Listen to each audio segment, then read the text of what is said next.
Hello friends, എല്ലാ കൂട്ടുകാർക്കും പുതിയൊരു വീഡിയോയിലേക്ക് സ്വാഗതം. ഞാൻ എഡ്വിൻ. അപ്പോൾ ഇന്നത്തെ വീഡിയോ എങ്ങനെ സബ്ജക്റ്റിനെ ഫോക്കസ് ചെയ്ത് ബാക്ക്ഗ്രൗണ്ട് എപ്പോഴും കൂടിയുള്ള മാക്രോ ഫോട്ടോസ് എടുക്കാം. പിന്നെ നിങ്ങളുടെ ഫോണിലാണെങ്കിൽ മാക്രോ ലെൻസ് ഇല്ലെങ്കിൽ ഫോണിലെ മെയിൻ ക്യാമറ വെച്ച് എങ്ങനെ നല്ല ഫോട്ടോസ് എടുക്കാം. ഞങ്ങളുടെ ഫോണിലെ പ്രൈമറി ക്യാമറ വെച്ചാണ് ഫോട്ടോസ് എല്ലാം തന്നെ എടുക്കുന്നത്.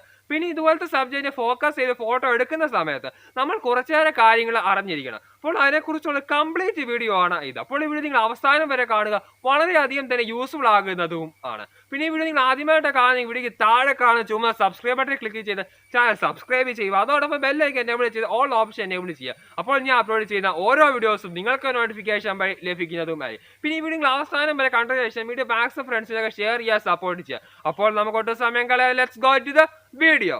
ഗൈസ്, നമ്മൾ എവിടെയെങ്കിലും പോകുന്ന സമയത്ത് അല്ലെങ്കിൽ പുറത്ത് നിൽക്കുന്ന സമയത്താണെങ്കിൽ നല്ല പൂവ് അതേപോലത്തെ സബ്ജക്റ്റ് കാണുന്ന സമയത്ത് ആ ഒരു സബ്ജക്റ്റിന് അടുത്ത് വെച്ച് ക്ലോസ് ആംഗിളിൽ നിന്ന് ഫോട്ടോസ് എടുക്കാറുണ്ട്. എന്നാൽ ചില സമയങ്ങളിൽ മെയിൻ ക്യാമറ വെച്ച് ഫോട്ടോ എടുക്കുന്ന സമയത്ത് സബ്ജക്റ്റ് എത്ര പ്രാവശ്യം ട്രാവൽ ചെയ്താലും ഫോക്കസ് ആവുന്നില്ല. പിന്നെ എങ്ങനെയെങ്കിലും ഫോക്കസ് ആയി ഷട്ടർ കൊടുത്താലും ഫോട്ടോ ഔട്ട് ഓഫ് ഫോക്കസ് ആയി ഫ്രെയിം ചേഞ്ച് ആവുകയും ചെയ്യും. പിന്നീട് നമ്മൾ എടുത്ത ഫോട്ടോസ് എല്ലാം സ്വസ്ഥമായിട്ട് ഇരുന്ന് നോക്കുന്ന സമയത്ത് ഫ്രെയിമിങ്ങിലും ഫോക്കസിങ്ങിലും എവിടെയൊക്കെ ഒരു പോരായ്മ നമുക്ക് തോന്നുകയും ചെയ്യും. പിന്നെ ഒരു ഫോട്ടോ എഡിറ്റിംഗ് ആപ്ലിക്കേഷനിൽ കാണിച്ച് കളർ അഡ്ജസ്റ്റ്മെന്റ് ചെയ്യുന്ന സമയത്ത് നമ്മുടെ മനസ്സിൽ ഉദ്ദേശിക്കുന്ന ആ ഒരു റിസൾട്ട് ആയിരിക്കത്തില്ല കിട്ടുന്നത്.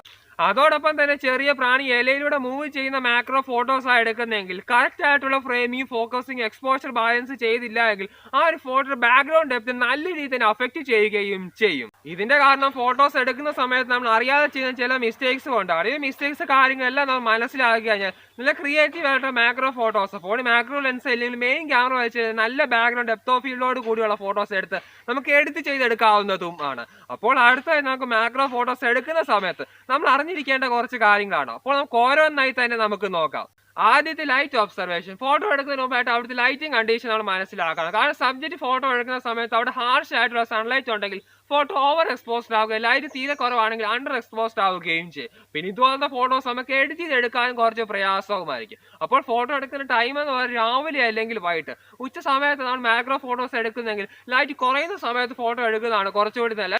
അടുത്ത രണ്ടാമത്തേന്ന് പറയുന്നത് സബ്ജക്റ്റ് ഒബ്സർവേഷൻ ആണ്. സബ്ജക്റ്റ് ഫോട്ടോസ് എടുക്കുന്ന സമയത്ത് നമ്മൾ നല്ല രീതിയിലുള്ള നിരീക്ഷണവും ക്ഷമയും വേണം. കാരണം മൂവ് ചെയ്യുന്ന പ്രാണികളുടെ ഫോട്ടോസ് പെട്ടെന്ന് നമ്മൾ അടുത്തേക്ക് വെച്ച് എടുക്കാൻ ശ്രമിക്കുന്ന സമയത്ത് ആ ഒരു പ്രാണി ആ എലിയിൽ ചാടി പോവുകയും ചെയ്യും. അപ്പോൾ ചെയ്യേണ്ടത് വെച്ചാൽ ഒരു പ്രാണി എലിലോട്ട് വരുന്ന സമയത്ത് നമ്മൾ നല്ലതുപോലെ നിരീക്ഷിച്ച് സ്മാർട്ട് ഫോൺ സ്റ്റേബിളായി ചെറുകെ അടുത്തേക്ക് കൊണ്ടുവന്ന് ഫോക്കസ് ചെറുകെ എടുക്കുന്ന സമയത്ത് അത്യാവശ്യം നല്ല ഫ്രെയിംഡ് ആയിട്ട് ഫോട്ടോസ് നമുക്ക് കിട്ടും. അതേപോലെ തന്നെ ചെറിയ പൂക്കളുടെയൊക്കെ ഫോട്ടോസ് എടുക്കണമെങ്കിൽ സബ്ജക്റ്റ് ചെറിയ രീതിയിൽ പോലും അനങ്ങാത്ത ആ ഒരു പാർട്ടിക്കുലർ ടൈം വരുന്ന സമയത്ത് മോശം ബ്ലർ ഇല്ലാതെ കോൺട്രാസ്റ്റഡ് ഫോട്ടോസ് നമുക്ക് എടുക്കാവുന്നതും ആണ്.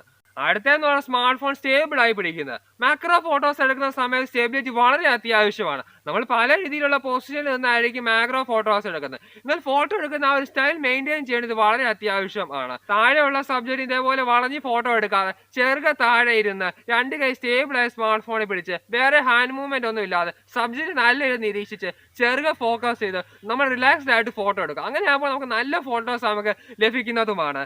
അടുത്തെന്ന് പറയുന്ന framing and composition. Macro photos എടുക്കുന്ന സമയത്ത് ഫ്രെയിമിംഗ് വളരെയധികം തന്നെ ഇമ്പോർട്ടൻസ് ഉണ്ട്. നമ്മൾ നോർമലി ഫോട്ടോസ് എടുക്കുന്ന സബ്ജക്റ്റ് സെൻട്രൽ ആക്കിയായിരിക്കും. എന്നാൽ സെറ്റിംഗ്സിൽ വന്ന ഗ്രിഡ് ലൈൻസ് എനേബിൾ ചെയ്ത rule of thirds 4 intersecting point ഉണ്ടല്ലോ, ആ ഒരു പോയിന്റിലേക്ക് സബ്ജക്റ്റ് കൊണ്ട് ഫോട്ടോസ് എടുക്കുന്ന സമയത്ത് നല്ലൊരു ബാക്ക്ഗ്രൗണ്ട് ഫീൽഡ് ഓഫ് ഫീൽ ഉള്ള നല്ല ഫ്രെയിംഡ് ആയിട്ടുള്ള ഫോട്ടോസ് നമുക്ക് എടുക്കാവുന്നതും ആണ്. അപ്പോൾ അടുത്ത പ്രാവശ്യം ഫോട്ടോ എടുക്കുന്ന സമയത്ത് ഗ്രിഡ് ലൈൻസ് എനേബിൾ ചെയ്ത് 4 ഇന്റർസെക്റ്റിംഗ് പോയിന്റ് ഏതെങ്കിലും ഒരു പോയിന്റിലേക്ക് സബ്ജക്റ്റ് കൊണ്ടുവന്ന് ഫോട്ടോസ് എടുക്കുക. പിന്നെ റൂൾ ഓഫ് തേർഡ് കൺസെപ്റ്റിനെ പറ്റി ഒരുപാട് കാര്യങ്ങൾ പറയാനുണ്ട്. അപ്പോൾ അതിനെക്കുറിച്ച് സെപ്പറേറ്റ് വീഡിയോസ് വേണമെങ്കിൽ ഇവിടേക്ക് താഴെ കമന്റ് ചെയ്യാം. അപ്പോൾ ഫ്രെയിമിംഗ് കോമ്പോസിനെ പറ്റി ഡീറ്റെയിൽ ആയിട്ട് ഞാൻ പറയുന്നതും ആയിരിക്കും.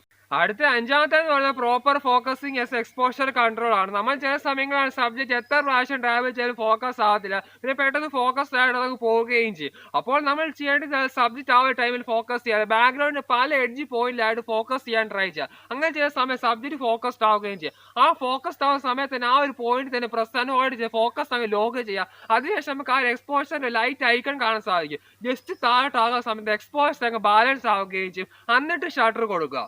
ഇങ്ങനെ ചെയ്യുന്നതിന്റെ കാരണം ഫോട്ടോ എടുക്കുന്ന സമയത്ത് എക്സ്പോഷർ ഇച്ചിരി കുറയ്ക്കുന്ന സമയത്ത് ഷാഡോ ഹൈലൈറ്റ് കൂടുതലാവാതെ ബാലൻസ്ഡ് ആവുകയും ചെയ്യും. പിന്നെ നമുക്ക് വേണമെങ്കിൽ അഡ്ജസ്റ്റ്മെന്റ് റിക്കവർ ചെയ്തെടുക്കാവുന്നതുമാണ്. ഇതിലൂടെ നമുക്ക് എഡിറ്റിംഗ് പോസിബിലിറ്റീസ് നമുക്ക് കൂടുതലായിട്ട് കിട്ടുന്നതും ആണ്. അടുത്തതെന്ന് പറയുന്നത് ബാക്ക്ഗ്രൗണ്ട് സെപ്പറേഷൻ ആണ്. മാക്രോ ഫോട്ടോസ് എടുക്കുന്ന സമയത്ത് സബ്ജക്റ്റും ബാക്ക്ഗ്രൗണ്ട് തമ്മിൽ നല്ലൊരു ഡിസ്റ്റൻസ് ഉണ്ടെങ്കിൽ നല്ലതായിരിക്കും. അങ്ങനെ ആകുമ്പോൾ സബ്ജക്റ്റ് പോപ്പപ്പ് ആയി നിൽക്കുകയും നല്ലൊരു ബാക്ക്ഗ്രൗണ്ട് ഡെപ്ത് ഓഫ് ഫീൽഡ് നമുക്ക് കിട്ടുകയും ചെയ്യും. അപ്പോൾ ഈ ട്രിക്ക് കൂടി നിങ്ങൾ എന്തായാലും നോക്കുക.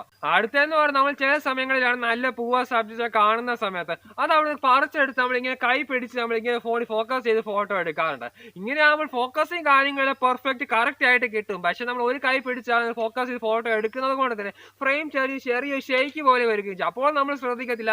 എഡിറ്റ് ചെയ്യുന്ന സമയത്ത് നമ്മൾ സൂം ചെയ്യുമ്പോഴായിരിക്കും നമ്മൾ ആ ഷെയ്ക്ക് പോലെ നമുക്ക് കാണാൻ സാധിക്കുന്നത്. അപ്പോൾ നമ്മൾ സബ്ജക്റ്റ് കൈ പിടിച്ച് പറിച്ച് നമ്മൾ എടുക്കാതെ ആ ഒരു ബാക്ക്ഗ്രൗണ്ട് ഡെപ്തിൽ തന്നെ സബ്ജക്റ്റ് വെച്ച് ചെറുകെ നമ്മൾ രണ്ട് കൈ സ്റ്റേബിൾ ആയി ഫോണിൽ പിടിച്ച് ഗ്രിഡ് ലൈൻസിന്റെ ആ ഫ്രെയിമിൽ അറേഞ്ച് ചെയ്ത് ഫോക്കസ് ചെയ്ത് ഫോട്ടോ എടുക്കുന്നതാണ് നല്ലത്. അങ്ങനെയാകുമ്പോൾ നല്ലൊരു റിസൾട്ട് തന്നെയായിരിക്കും നമുക്ക് ലഭിക്കുന്നത്. പിന്നെ നമുക്ക് എഡിറ്റിംഗിൽ കളർ കറപ്ഷൻ അഡ്ജസ്റ്റ്മെന്റ് ചെയ്യുന്ന സമയത്ത് ആ ഒരു ഫീലോട് കൂടിയുള്ള ബെസ്റ്റ് ഫൈനൽ റിസൾട്ട് തന്നെയായിരിക്കും നമുക്ക് ലഭിക്കുന്നത്. അടുത്ത അവസാനത്തേന്ന് പറയുന്നത് മാക്രോ ഫോട്ടോസ് കൂളായിട്ട് എടുക്കാൻ ആഗ്രഹിക്കുന്നുവെങ്കിൽ ഈ ഒരു എക്യുപ്മെന്റ് വളരെ യൂസ്ഫുൾ ആയിരിക്കും. അതായത് നമ്മുടെ പഴയ സാനിറ്റൈസറിന്റെ ബോട്ടിലുണ്ടല്ലോ, ഇതിലാണ് വെള്ളം നടത്തിയതിനു ശേഷം സബ്ജക്റ്റിന് മുകളിൽ ചെറുതായിട്ട് ഇതേപോലെ സ്പ്രേ ചെയ്യുക. അതിന് സ്മാർട്ട് ഫോൺ സ്റ്റേബിൾ ആയിട്ട് ഫോട്ടോ എടുക്കുന്ന സമയത്ത് സബ്ജക്റ്റ് ഹൈലൈറ്റ് ചെയ്തുകൊണ്ട് വാട്ടർ ഡ്രോപ്പ് ടെക്സ്റ്ററിൽ കിള്ളൻ ഫോട്ടോസ് നമുക്ക് എടുക്കാവുന്നതും ആണ്. ഇതേപോലെ തന്നെ ചെറിയ ഇലയിലൊക്കെ ചെറുതായിട്ട് സ്പ്രേ ചെയ്തിട്ട് ഫോണിലെ മാക്രോ ലെൻസ് വെച്ച് ആ ഒരു വാട്ടർ ഡ്രോപ്പ് എലമെന്റിലുള്ള കിള്ളൻ യൂണിക് ആയിട്ടുള്ള ഫോട്ടോസ് എടുത്ത് എഡിറ്റ് ചെയ്ത് കളർ അഡ്ജസ്റ്റ്മെന്റ് ഒക്കെ ചെയ്യാവുന്ന ലൈറ്റ് റൂമിലൊക്കെ പ്രീസെറ്റ് ഒക്കെ അപ്ലോഡ് ചെയ്യുന്ന സമയത്ത് ആ ഒരു ഫോട്ടോ ഫീൽ തന്നെ നമുക്ക് മാറുന്നതുമാണ്. അപ്പോൾ നിങ്ങൾ എന്തായാലും അടുത്ത പ്രാവശ്യം സബ്ജക്റ്റ് ഫോട്ടോസ് ഒക്കെ എടുക്കുന്ന സമയത്ത് ഈ ഒരു ബോട്ടിൽ എന്തായാലും ബാഗിൽ സൂക്ഷിക്കുക. അപ്പോൾ ഇത്രയൊക്കെയാണ് സബ്ജക്റ്റ് മാക്രോ ഫോട്ടോഗ്രാഫിയെ കുറിച്ചുള്ള പ്രധാനപ്പെട്ട കാര്യങ്ങൾ എന്ന് പറഞ്ഞാൽ. ഈ പറഞ്ഞ കാര്യങ്ങളൊക്കെ നിങ്ങൾക്ക് നല്ല രീതിയിൽ മനസ്സിലായി കാണുമെന്ന് തന്നെ വിചാരിക്കുകയാണ്. പിന്നെ ചില പോയിന്റ്സ് ഒക്കെ പറഞ്ഞ് നമുക്ക് കൂടുതൽ സ്പീഡായി പോയി എന്ന് തോന്നുന്നുണ്ട്.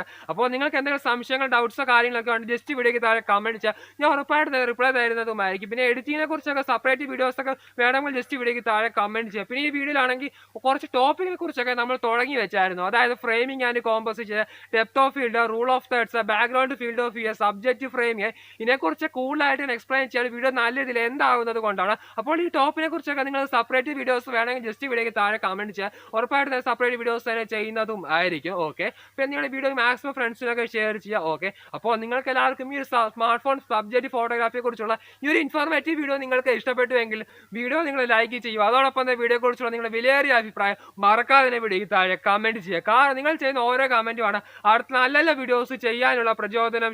മാക്സിമം നിങ്ങളുടെ വിലയേറിയ അഭിപ്രായം മറക്കാതെ വീഡിയോയ്ക്ക് താഴെ കമന്റ് ചെയ്യുക. കഴിഞ്ഞ വീഡിയോക്ക് കമന്റ് ഒക്കെ വളരെ കുറവാണ്, നിങ്ങളുടെ അഭിപ്രായമൊക്കെ വളരെ കുറവാണ്. നിങ്ങളുടെ അഭിപ്രായ സപ്പോർട്ട് നല്ലൊരു പ്രോത്സാഹനമാണ്. വ്യത്യസ്തമായിട്ട് ഇതുപോലെ നല്ല വീഡിയോസ് ചെയ്യാം. മാക്സിമം നിങ്ങൾ വീഡിയോ കുറിച്ച് മറക്കാതെ വീഡിയോയ്ക്ക് താഴെ കാണാം. അതോടൊപ്പം തന്നെ ചാനൽ സബ്സ്ക്രൈബ് ചെയ്യുക. അതോടെ ബെല്ലേക്ക് എന്നെ വിളിച്ച് ഓൾ ഓപ്ഷൻ എന്നെ വിളിച്ച് അപ്പോൾ ഞാൻ അപ്ലോഡ് ചെയ്യുന്ന വീഡിയോസ് ഒക്കെ നിങ്ങൾക്ക് നോട്ടിഫിക്കേഷൻ വഴി ലഭിക്കുന്നതുമായിരിക്കും. പിന്നെ നമ്മുടെ ചാനൽ ഷോർട്ട് വീഡിയോസ് കൂടുതലായിട്ടൊക്കെ അപ്ലോഡ് ചെയ്യുന്നുണ്ട്. ഷോർട്ട് വീഡിയോസ് കമന്റ്സ് വളരെ കുറവ്. അപ്പോൾ നിങ്ങളുടെ മാക്സിമം ഷോർട്ട് വീഡിയോസ് കാണുന്ന സമയത്ത് റെക്കമെൻഡേഷൻ ആയിട്ടൊക്കെ വരുന്ന സമയത്ത് മാക്സിമം വീഡിയോയ്ക്ക് താഴെ കമന്റ് ചെയ്യുക. അപ്പോൾ അതൊക്കെ അടുത്തൊരു നല്ലൊരു യൂസ്ഫുൾ ആയിട്ട് നല്ലൊരു ഇൻഫോർമേറ്റീവ് സിനിമാറ്റിക് വീഡിയോ കണ്ടുമുട്ടുന്നതിലേക്ക് ബൈ.